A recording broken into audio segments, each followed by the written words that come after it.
Hey everyone, my name is Chloe and welcome to something I used to do a lot of author taste test kind of things.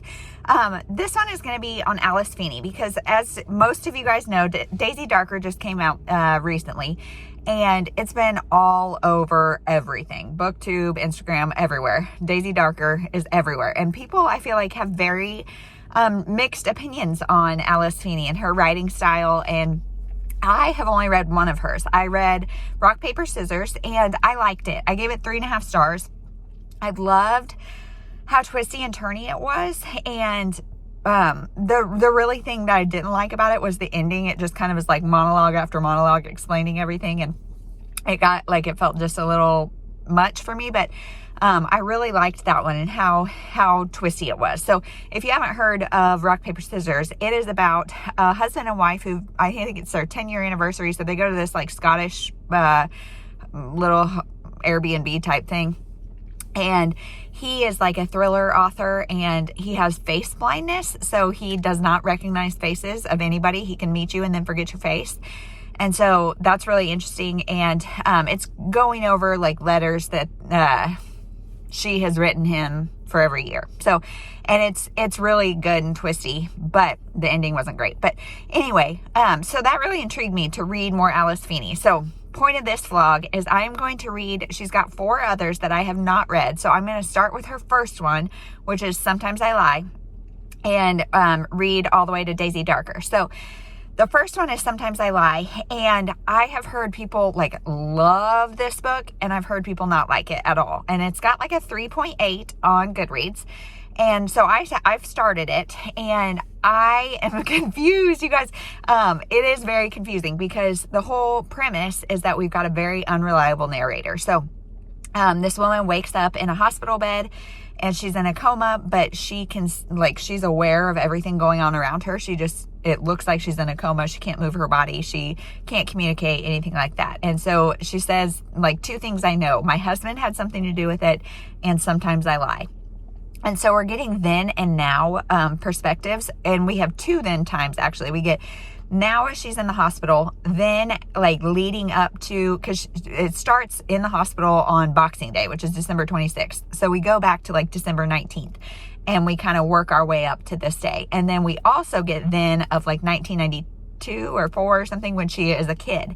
And so it's really interesting, but like, oh, there's so many times and like we find out people are actually other people and things are going on and there's connections everywhere. And it's like, I need to this is definitely going to be one that I'm going to want to reread because I'm enjoying it. But I'm also wait, who, what, where, what? And I feel like when it wraps up, maybe I'll have a good understanding. But that is it. I will check in when I finish Sometimes I Lie, and we'll see what I think. Hey everyone. So I have finished Sometimes I Lie by Alice Feeney, obviously, because this is an Alice Feeney vlog. So this vlog is probably going to be a little tricky because I don't want to say a whole lot about any of these books because they're all thrillers. And so maybe I should have thought that through. But my thoughts are pretty much the same. I liked it. I haven't written my review on Goodreads yet, but I think it'll probably be like a 3 or 3.5 stars. I liked it, but I don't like having to think so hard in a thriller. And I feel like this one is not confusing in that it's impossible to figure out. I know, like now I know what everything was and who everybody was and how it all happened. But I feel like I had to work really hard to understand and like wrap my mind around things. And so if you like that, I think you would love this book. If you don't like that, maybe not. And again, the unreliable narrator is another thing that I don't love all the time. If it's done well, great. And I feel like this was done well in making it twisty, but the end is a little ambiguous and I don't like that. So overall 3.5 stars. It was good. But I'm a little weary now going forward. And like I could see some similarities between Sometimes I Lie and Rock, Paper, Scissors because there is just kind of like a distance that the reader is being held at because you don't ever know exactly what's going on. And I don't know if I like that. So now I have started the next one, and I'm going in publication order. I don't know if I said that, but the next one is I Know Who You Are, and this is about a woman who also, like, it was within the first few pages, she says something about, like, sometimes she lies. And so I'm like, great, another unreliable narrator. And like we had that in Rock, Paper, Scissors because he has the facial recognition, face blindness, I guess, so he can't recognize faces. And so you don't ever know if what he's saying is true because you don't know who's who. And, anyway, so again, kind of an unreliable narrator. But we're trying to figure out what happened to her husband. And what her role in things was, she is an actress. And so she is big on acting, which kind of makes her unreliable because, she says, like, is she acting or is she not? And I'm liking it, but I'm getting very similar vibes where it's like, once I put it down, I'm not really thinking about it. And when I pick it up, it takes me just a second to like jump back into the story and remember everything that's going on because it's almost like we're being held at a distance. So, that's my thoughts so far. I will let you know what I think. I'm curious if you guys have a favorite Alice Feeney book. Let me know what you think because I don't feel like Daisy Darker is being promoted as like this kind of unreliable narrator situation. But so far, the 3 I've read all have somewhat unreliable narrators. So let me know what you think. I'll check in as soon as I finish I Know Who You Are. Hey everyone, so I finished I Know Who You Are, and I'm kind of thinking I might be camp like 3 stars on Alice Feeney because I liked this one better, I would say, than Sometimes I Lie. So this is about an actress who is in a movie called Sometimes I Kill, and she has like a thing with her co-star, kind of like a friendship with her co-star, and that's kind of a storyline. Her husband has gone missing. That's a storyline. And then very similar to Sometimes I Lie, we get excerpts from her past as a child and her really hard childhood. And both of them had really dark, hard childhoods. And I feel like this one was a little easier to follow and made more sense. And like, I just was tracking it better. So I liked it better for that reason. And like the big twist in the end was fine. It's definitely far-fetched. But it was fine. I just don't know that I'll remember this for very long. And there's another part of this that is she had a stalker, because she's an actress, she had a stalker. And so her stalker is another storyline that is potentially going on. So I don't know. I don't feel like I'm going to remember these very long. And again, I felt that like distance, that comes from an unreliable narrator, and also just, it's kind of like an outside look at everything that's going on. Even though we are getting the mindset, I guess, of the narrator, we're not getting the truth because she's unreliable. So, yeah, I don't know. I thought it was okay. I liked it better than Sometimes I Lie. Still probably about a 3 star. So now next is His and Hers.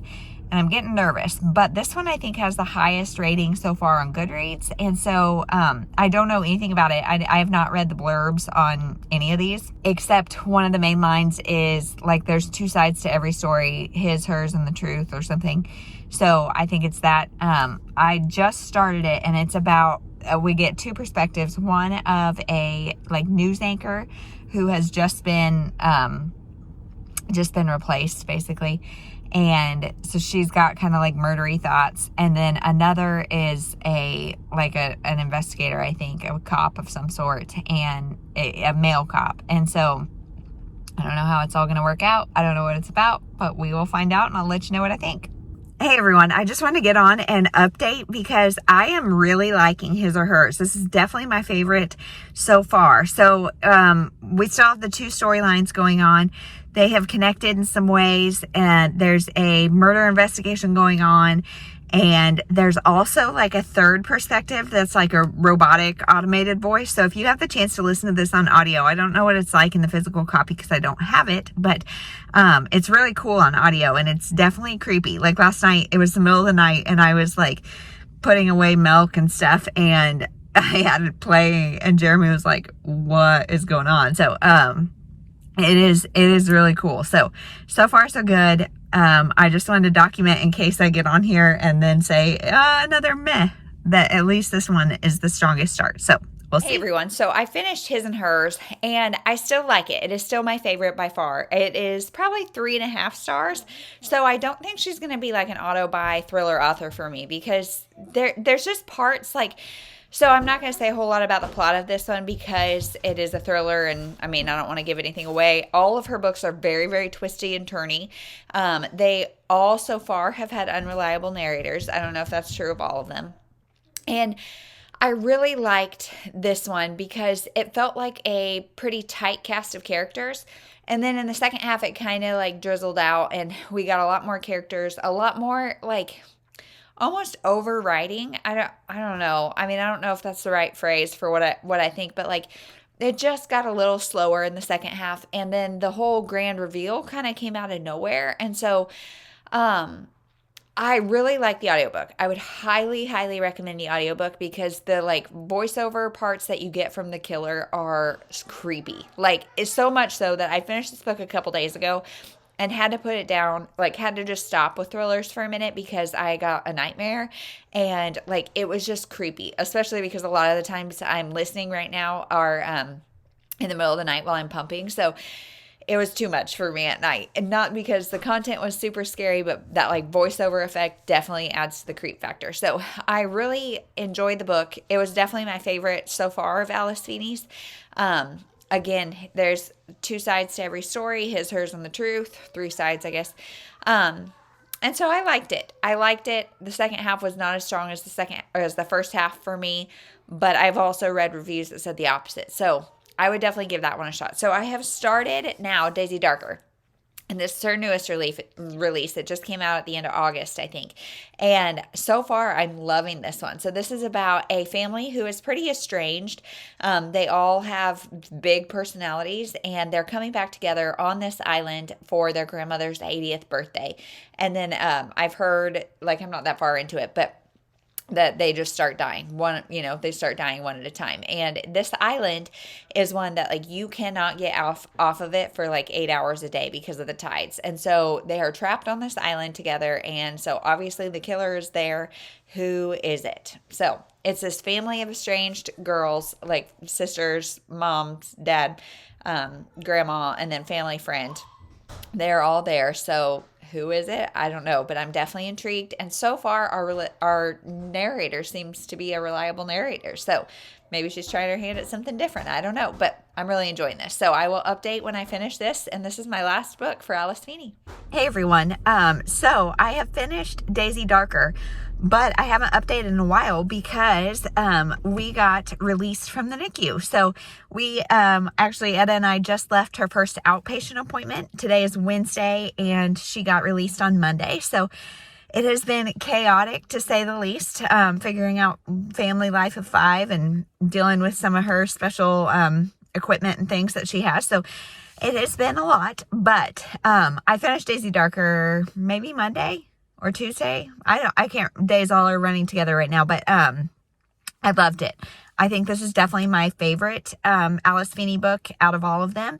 And I have not read And Then There Were None, which is by Agatha Christie, which this is based off of, I guess, or a retelling, kind of a twist on. Can you tell now we're home with a newborn and 2 kids under 4? So I loved it, was really surprised by the ending. I'm not going to say a whole lot about it because it's very twisty. Like, I had no idea what was coming, and I really liked it. I thought, like, I was intrigued the whole time. I had suspicions, and they just kept like getting proved wrong. And so I really enjoyed it. So that was my favorite. So overall, Alice Feeney, that was her newest release, and it's the one I own, so that's lucky, but it was her newest release, so maybe she's just getting better. This was also the first one that does not have an unreliable narrator, so maybe I just don't like that trope. Maybe that's something I'll try at some point in another vlog, is just unreliable narrators, and see if maybe I just don't like that trope. So, because the rest have all been 3, max 3.5, and this one was a 4, I would say, probably solid 4. So Thanks so much for watching this. Let me know if you have read Alice Feeney. Are you a fangirl? Are you definitely not Alice Feeney fan or a fan person? I know there's a couple guys that watch this. So let me know what you think and which one sounds most interesting to you. I want to know that too. So that's it. We'll see you next time. Thanks so much for watching.